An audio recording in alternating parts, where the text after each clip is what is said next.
Well, you finally made it. After all that training, you're ready for your first skydive. Full of confidence, you reach the door of the plane as it gets to 12,000 feet. You step off into the air, but at the last second, you hear the instructor screaming something. Sorry, I didn't check your chute. Well, you can't hear him as you drop away from the plane, seeing only his concerned expression. Well, feels like something has gone wrong. You pull the handle to release the parachute, but it hasn't deployed correctly, opening into a big wad, and you're now spinning faster and faster. You're getting dizzy, but you need to pull yourself together. Each second is crucial, and from this altitude, you have less than a minute to act. You throw yourself into the Bowman formation, spreading your body out with your arms and legs forming a big X. This creates a little more drag, allowing you to stabilize a bit. Hey, this whole thing is a drag. Now you have more time to get to your emergency reserve chute. Still dizzy from spinning, you try to remember where it is. You grab what you think is the right strap and pull it hard. Oh no, that's a leg strap. You've loosened the container on your back and now you're slipping out. This is not your lucky day. You hold on and tighten up the leg strap. Oh yeah, the safety procedure is coming back to you now. Step 1, cut away from the main parachute with the red handle. Done! Now you're in free fall again. Step 2, now find the silver ripcord handle to pop the reserve chute. Gotta hurry, the ground is rushing up at you. Where's that handle? Whoops, there it is, sitting on your chest on the left. You yank it hard. Ka-thump! The chute flies out and deploys and slams the brake on your descent. Now you're relieved. Breathtaking? Heart-pounding? Oh yeah! Finally, you can enjoy the view. For about 10 seconds before you land on the ground, softly, feet first. Hey, looks like fun, sign me up. On another day, as always, instead of taking the stairs, you use the elevator. Now the odds of it falling are 1 in 10 million. You're 10 times more likely to be hit by lightning. But today, you're in that unlucky elevator. As you move down from the 5th floor, the pulley system fails, a cable snaps, and the elevator starts falling. Quickly, you lie down on your back, placing one arm around your head to protect it from the impact, and the other arm over your face to save it from possible falling objects. You spread your legs out evenly. In just a couple of seconds, you brace for impact. It crashes down, and debris from above falls around you. Fantastic job! You've avoided injury. But could it be possible to alter the impact by jumping? Well, let's think this through. If you jump too early, your impact would be more severe as your speed would increase in the descent. And if you jump too late, the velocity of your jump upwards would cause you to bump your head as the elevator would have stopped. You need to jump at the precise moment to be effective in velocity, and without the ability to see through steel, it would be down to sheer luck. So it's better to use the lie-down method. Yeah, good luck with that. You casually drive to work, passing over the same bridge as any other day. Today, there's more traffic than normal, and you're stuck in a jam. The bridge starts to creak. Unfortunately, it's possible for structurally faulty bridges to collapse under excess weight. And there you are. As the bridge falls into the river, your car floats on top.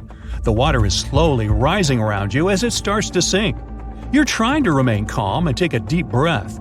You have up to 2 minutes before the car completely sinks. You need to act fast and roll down the window. As you take off your seatbelt, you notice the water has risen above the windows. You try to roll them down, but they're stuck in place from the pressure. You've missed your opportunity.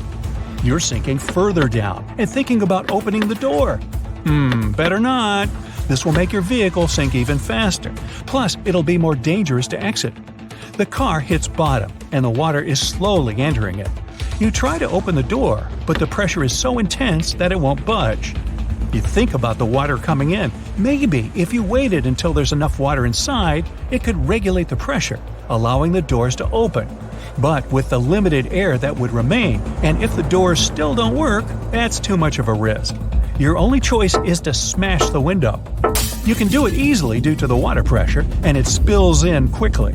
You take your last deep breath while holding onto the window frame. The car fills in quickly, and the suction suddenly stops. You pull yourself through the window and place your feet on the car, push upwards, and swim to the surface. Yeah, remind me not to carpool with you.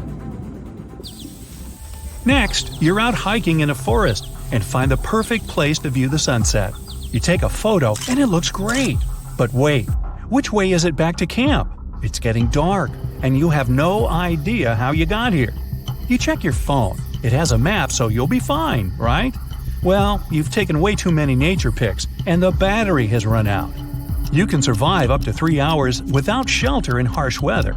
You can go without water for 3 days, and up to 3 weeks without food. You need to address your next actions in order of importance. So your first task is to build a shelter. You lean a large stick onto a tree for the roof support. Then you build 2 walls on the sides, making a sturdy frame. There are plenty of leaves in the forest, and you cover the roof with heaps of them for insulation and protection. On the inside, you build a nice leafy mattress. You enter and wait until morning, hoping to have a relaxing sleep. Well, you've slept horribly, but there's no time to leave a review on your booking app. The next task is finding water. You follow a clear decline in the land, eventually finding a stream. Clean water? Check. You continue to walk with the stream's flow, hoping it leads you to a river. You are more likely to find people and signs of civilization along large collections of water. Hours pass and your belly grumbles. You look around for tasty snacks. There are berries and mushrooms, but you don't recognize them. So it's better not to eat something if you're unsure whether it's poisonous. You search under old logs and branches for bugs. You've found some mealworms that can be eaten raw. Some insects, when cooked, can be a major source of iron, protein, and vitamin B12. You look at them and your appetite goes away. Maybe later. Finally, the stream connects to a river, and just ahead of that, a bridge. Not the one that fell down. Well, the struggle is over. You throw the bugs away and begin the next adventure, finding a diner. Yeah, we're not going camping together either. Next, you're walking in a field. The wind is picking up, and not far away, a tornado is forming. You start running away from it, but you can't outrun it as it travels up to 60 miles per hour. Your main concern isn't the tornado itself, but the trees and buildings that the twister takes in, turning them into dangerous flying objects. They fly at crazy speeds as they're carried by fast winds, reaching up to 300 miles per hour. You look for shelter, but there's nothing available. Your only possibility is a ditch that's not surrounded by trees or other breakable objects. You lie wedged in a ditch and cover your head with your jacket, holding it down with your arms for protection. While lying flat, with that thundering noise around you, you feel like you're in a giant jet engine. It's a terrifying sound, but luckily, you're not in the tornado's pathway. You can hear the small debris whistling over your head, and many make an impact, thudding all around you, but thankfully they miss. Suddenly, everything goes calm. You lie there controlling your breathing, trying to relax. You don't get up, not yet, as the worst may be yet to come. Tornadoes can last from several seconds to up to an hour. You're not taking your chances and remain in your ditch for the full hour. But finally, when it's clear that it's gone, you dust off your jacket and head home. Meanwhile, you're really bad luck, so I'm removing you from my contacts and unfriending you on social media. And I'll do that once I get out of the hospital. Ready for this? You will not be able to leave the confines of a bath of any type for an entire month. And you will be provided with food and drink that your friends will take turns to deliver. You'll be able to constantly adjust the water temperature whenever you like, so that the water won't get too cold. You're getting excited, and you're confident that you'll earn quite a bundle of cash, equating to several $100s when you last the entire month. It's the bet you made with your friends only a short time ago from within your simple fishing village where you were sitting with your friends at a bar. Little did you know that it would lead to this from a simple conversation. You had been discussing the evolution of mankind, and the conversation mainly focused on the potential that humans could have moved towards evolving to water-based mammals, potentially becoming merpeople. The facts are all in evolution, you tried stating to your friends. Your friends weren't convinced, even with your example regarding getting wrinkly fingers from being in the water for too long, an evolutionary trait we humans adapted to ensure we have grip whilst fishing with our hands in water. Of course, your friends don't see how this could relate to the possible evolution towards becoming a mer-person. You felt the need to prove them all wrong. As your friends sat around enjoying themselves, moving on from the conversation of aquatic evolution, you thought hard. How can I prove them wrong? Then it came to you. You stood up, finger pointing to the sky, and said, "I bet I can stay in a bathtub for an entire month." And here you are now, following the arrangements you seem to have doubts about. Knowing about particular human evolution reignites confidence and understanding in you that there have been some instances in human history where people have adapted naturally to live with their sea-based lives. So this feels like a safe bet. For example, the sea nomads in Southeast Asia have been fishing for 1,000 years in their unique way. Diving deep into the water to catch their fish, armed with just a spear, these sea nomads have adapted to grow larger over the centuries. It allowed more oxygen cells to be pumped through vital organs and more oxygen to be stored for their deep water dives. This understanding gives you confidence as you await the first day of the bet. During the first few hours, you seem fine. In fact, you find it to be easy and joke throughout the first day, bragging how this will be the easiest money you'd win and what you plan to buy with it all. You sleep well through the first night, but little do you know that your skin absorbs the water in the bathtub as you sleep. With each passing hour, more water enters your skin. Between the two layers, water bubbles form, creating visible lumps on the outer layer of your skin. As you awake the following day, you're slightly alarmed to see the transformation of your skin. You look over your hands. They are all white, with the skin crumbling away, and your arms are covered with large lumps of liquid. It's not a pretty sight. You hear someone coming into the bathroom, and you try to calm yourself down. It's only the first day after all. You just need to toughen up. You need to win this bet, not only for the money, but also for argument's sake. Your friend enters the bathroom with a tray of food, and your friend's facial expression soon turns pale as they see the lumps on your arms. Concerned, they ask if you're okay, and surprisingly, you do feel just fine, and respond that you're just a bit itchy. You're pretty curious how there's no pain, given the sight of your arms. Without thinking, you begin to scratch the large bubbles on your arms. You continue to rub your arm to see the skin's reaction. You now have a freeing feeling as your arms are exposed, as though you have removed unnecessary weight.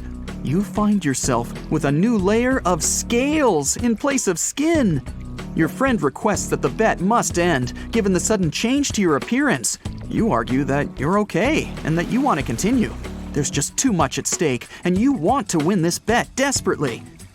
As your friend accepts this and leaves, you request an upgrade to a jacuzzi. You're soon upgraded to the jacuzzi, and by now, not only do your friends come to visit you, but members of the village visit curiously, as events like this don't stay secret long in such a small, simple village. As days go by, more scales appear in place of your skin, covering your legs, arms, and your lower back. Your skin is still visible throughout most of your body, but the scales are spreading quickly, similar to a rash. It doesn't take long before you get tired of the jacuzzi, and your friends are happy to support an upgrade to the village's swimming pool next to the seaside.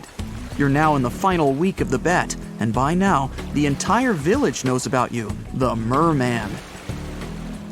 What you find to be incredible, though, is that as the people visit you in the pool, there's no fear or judgment. The people are just overjoyed and intrigued at the spectacle of it all.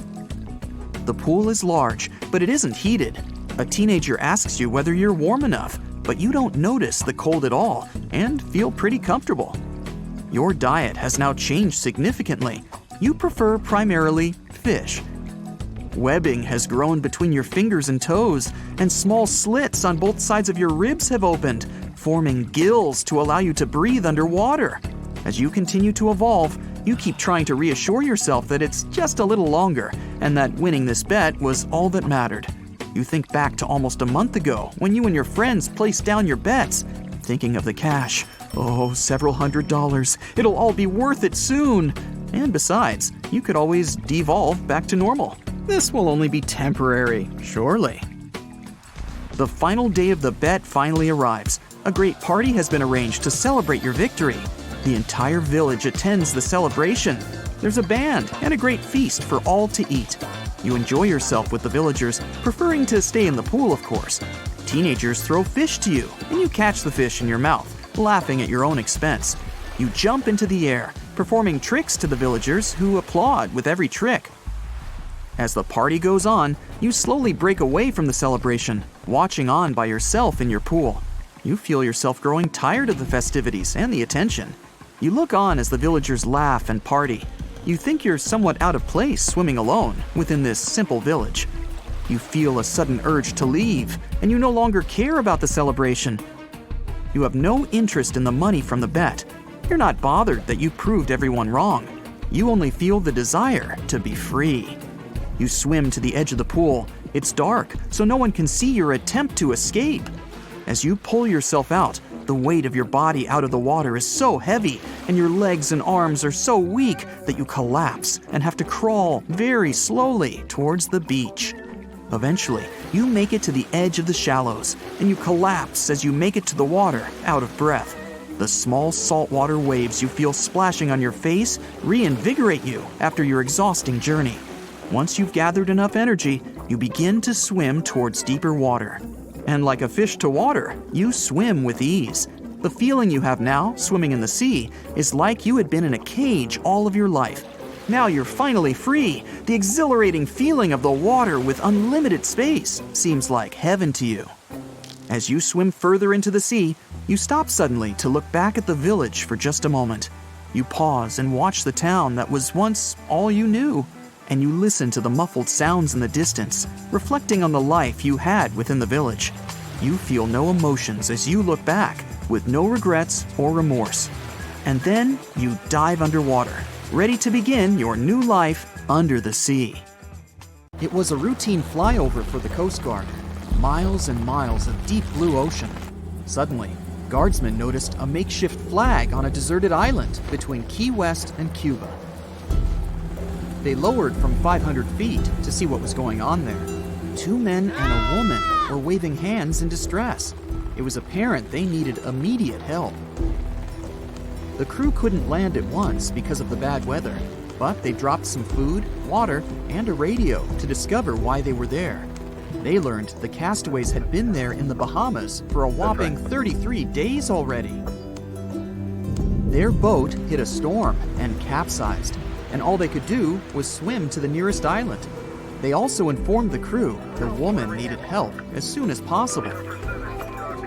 The next day, the rescue crew arrived in a helicopter and took the castaways to a hospital in Key West. This helped them avoid any serious consequences for their health. Everyone who took part in the rescue operation was surprised at how well the rescuees handled the situation and how coherent their speech was. So, 5 weeks on an island with no food or drinkable water sources. How did they survive, you might ask? Well, they were smart enough to have used coconuts to stay hydrated and conchs for food. And they did a great job building the flag for prospective rescuers to see. That's one of the secrets of surviving if you ever find yourself in a similar situation. Burn damp or wet wood to produce some smoke. Arrange flares in a triangle. Pile large rocks spelling out SOS or help. These are all internationally recognized distress signals. If you're changing your location for some reason, leave an arrow made out of rocks, showing which direction you went. To ensure the rescuers can not only see you, but hear you, make a whistle out of an acorn. Hold an acorn cap with both hands between your thumb and index finger. Make a triangle with your thumbs near the top of the acorn. Hold it close to your mouth and let some air through that triangle in the cap. You've got to practice a bit to make a loud sound. Ouch! That was too loud. If you get lost, remember the rule of 3 to stay calm and do the right things in the correct order. You can survive 3 minutes without air, 3 hours in extreme temperature, 3 days without water, and 3 weeks without food. So, start with building a shelter, then get water, and only then take care of the food. If you're in better luck than the Bahamas castaways and have some matches with you, make them waterproof. Cover them with a thin layer of transparent nail polish and let them dry well. To always have something to light them with, glue a piece of sandpaper to a plastic box lid and put matches inside. Packing for a hike? Cotton clothing won't keep you safe and warm out in the wild. It takes forever to dry from sweat or rain, and wet clothes lose heat 25 times faster than dry clothes. If you don't want to freeze, Go for polyester, nylon, or wool. Pack some microfiber towels with you that dry in 1 hour. What is that buzzing? Before you run away in horror, remember that the presence of bees is a good sign. They usually don't go further than 4 to 5 miles away from a water source. But it looks pretty dirty, huh? You can use your t-shirt or a bandana as a water filter. Put one end of it in a container filled with muddy water, standing above an empty container for clean water. The other end goes in there, and the water pours in, cleaning itself on the way. Make sure to boil the filtered water before you drink it. Ran out of water? The trees have got you covered. They always lose some water to the atmosphere, and it's all yours to trap. Find a thick green tree with a lot of branches. Around sunrise, tie a plastic bag over the branch with the most leaves to cover them completely. Add a small rock to the bag to weigh it down a bit. During the day, the water from the leaves will condense right into your bag. The final product will be so pure, you won't even need to filter it. If you see a halo around the sun, it's a clear sign low pressure is approaching. And it will surely bring some rain or snow in the next 24 to 36 hours. If the halo is broken, you can even predict where the storm is coming from, right from the damaged side. Sounds like a storm is coming.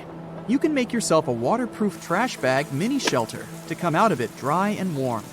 Just make a hole for your face and put it on. Use 2 bags to keep your feet dry too. If you hear thunder, count the seconds between it and the lightning flash. If it's less than 30 seconds, you have to hide somewhere because the storm is too close. If you can't do that, stay away from tall lone trees. If you're in a group, spread out to minimize the risks of everyone getting shocked. You can also build an A-frame shelter out of a trash bag. Find some sticks for the central rib. Split the bag into a blanket and cover the rib with it. Use 4 rocks to keep the corners down. Trash bag or no trash bag, never build your shelter on damp ground or on the top of hills. The wind might get extra strong at night, and there will be no trees to protect your shelter from flying away. Now that you've got yourself some shelter, make a good bed inside. Use dry leaves or grass. Get them under your clothes or blankets for an extra layer of insulation. This tip works both for winter and summertime. You always risk losing more body heat than you can produce. Don't have a rope on you? You can make one yourself out of plants. Find some long grasses, or even better, dry ones, and weave them together in a braid or just a cord. You can also use bark from trees or branches you find on the ground. Before you venture into the wild, especially the wild with plenty of bushes and thickets, make sure your shoelaces won't get caught on the branches. Tape the loose ends with duct tape to your upper ankle, and voila, you won't fall, at least because of tangled laces. As you prepare for your adventure, master at least one basic knot. Trust me, it can be life-saving. The bowline will help you if you need to attach something to a rope via a loop. The tighter you pull, the tighter the knot gets. Lay the rope across your hand and form a small loop in it. Pull the free end up and take it through the eye from the underside. Sounds too complicated? Remember it like this. The rabbit comes out of the hole, around the tree, then back down the hole. So yes, you gotta wrap the line around the standing line and take it back down through the loop. Now tighten it and your knot is ready. If you have some food on you that you'd like to keep edible for longer, put it into a plastic bag or thin fabric and seal it up. You can use a rubber band, a hair tie, or a bungee cord. Dig a hole in the loose soil deep enough to host your food. Cover it with a hand towel so hungry animals don't find it before you. Refill the hole with soil and add some moss, straw, or leaves to smooth it down. If there's some ice or snow available, use it for a super cooling effect. Be sure to mark your cache somehow so you can find it later. Now you have 2 to 3 days before the perishables go bad.